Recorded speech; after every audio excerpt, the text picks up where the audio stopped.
Avec cet exemple, nous allons continuer de découvrir Filtres et outils et faire connaissance avec l'onglet Couches. Comme d'habitude, tout commence par un nouveau document. Je précise mon unité de mesure, à savoir des pixels et non des centimètres. Je demande 320 pixels en largeur et 240 en hauteur. Je choisis une résolution de 75 pixels par pouce. J'utilise le mode colorimétrique RVB et un arrière-plan transparent. Je clique sur OK pour valider. Ensuite, je clique sur l'onglet Couches situé à côté de l'onglet Calque. La couche RVB résulte de la superposition des trois couches rouge, vert et bleu. Je clique sur le petit triangle pour ouvrir le menu de l'onglet. Les couches se manipulent comme les calques et j'active la commande Nouvelle couche. Les paramètres proposés me conviennent et je valide en cliquant sur OK.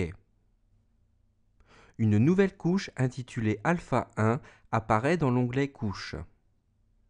La zone de travail devient noire car je vois uniquement la couche Alpha sélectionnée. Pour dessiner le contour du parchemin à main levée, je vais utiliser l'outil lasso, actuellement masqué par le lasso polygonal. Je clique avec le bouton droit sur l'icône pour afficher les outils complémentaires et je clique avec le bouton gauche pour sélectionner le lasso. Je clique dans la zone de travail pour créer le point de départ, puis je glisse sans relâcher la souris pour dessiner le tracé du parchemin.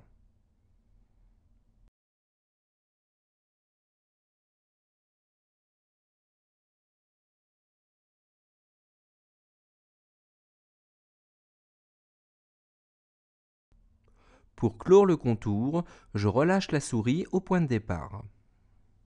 En dessinant le contour avec l'outil lasso, j'ai créé une sélection que je vais remplir de blanc. Dans la barre d'outils, je vérifie que le blanc est sélectionné en tant que couleur de premier plan.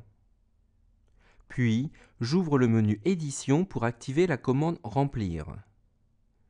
J'utilise bien sûr la couleur de premier plan, un mode normal et 100% d'opacité. Pour désactiver la sélection, je déroule le menu Sélection et j'active la commande Désélectionner. La découpe du parchemin est trop régulière. Pour y remédier, je déroule le menu Filtre et dans la catégorie Pixelisation, je choisis Cristallisation. Dans la fenêtre de paramétrage, je règle la maille sur 3 et je valide.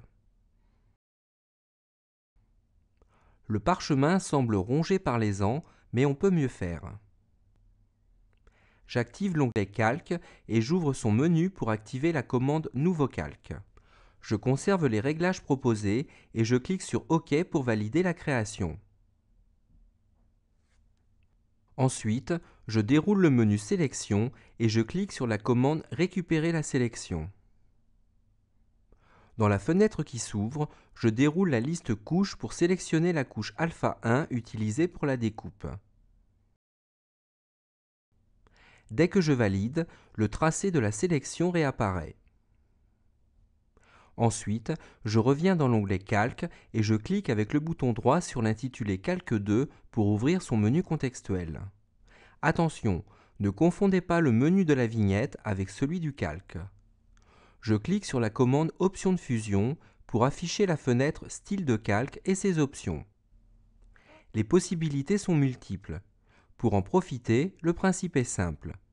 Je clique sur un paramètre de la colonne Style, ici Ombre portée, et j'indique les réglages dans la partie droite de la fenêtre. Je conserve le mode Produit, mais je diminue l'opacité à 19%. Un angle de 120 degrés me convient, mais j'indique 0 pour la distance.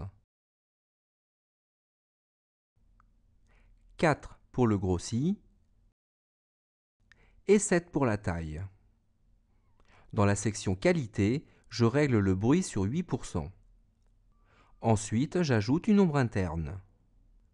Toujours en mode Produit, il nous faut 75% d'opacité et un angle de 120 degrés. J'indique 0 pour la distance. Le maigri est déjà au minimum et la taille 5 pixels me convient, de même que l'absence de bruit. Pour l'instant, l'ombre est noire. Je clique sur la case de couleur pour afficher le sélecteur. Dans l'espace RVB, j'indique 42 pour le rouge, 10 pour le vert et 0 pour le bleu. Pour sélectionner cette couleur, il faut décocher l'option Couleur web uniquement afin d'élargir le nuancier. Je valide en cliquant sur OK. Dernier effet, j'ajoute une lueur interne. Je sélectionne le mode normal. Je règle l'opacité à 100. Je laisse le bruit à 0, mais je clique sur la case de couleur pour afficher le sélecteur. Dans l'espace RVB, j'indique 196 pour le rouge, 155 pour le vert et 107 pour le bleu.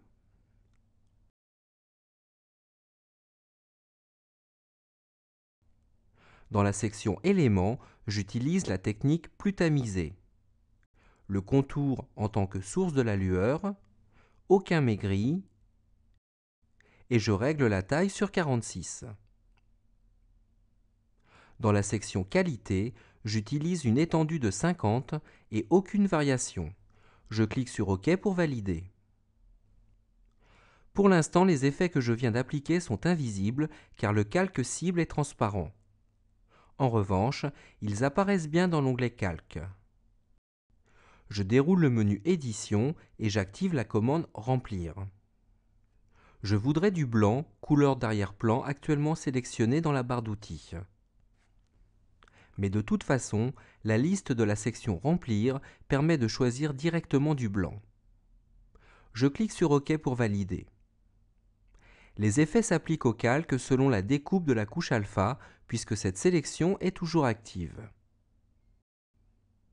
Pour travailler la matière, je déroule le menu Filtre pour activer les commandes bruit, puis Ajout de bruit.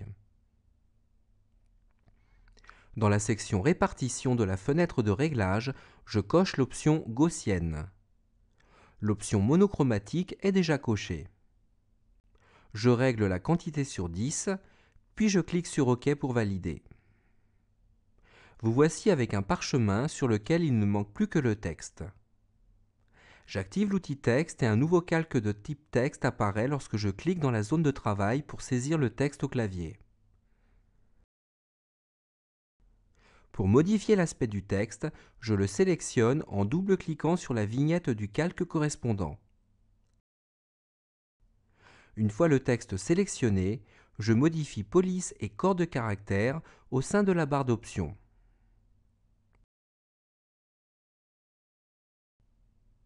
Je clique sur la case « Définir la couleur du texte » pour choisir du noir.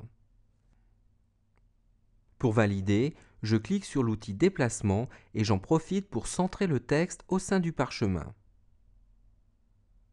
Pour finir, je reviens dans la palette des calques et je clique sur le triangle situé en regard du paramètre opacité pour accéder au curseur de réglage.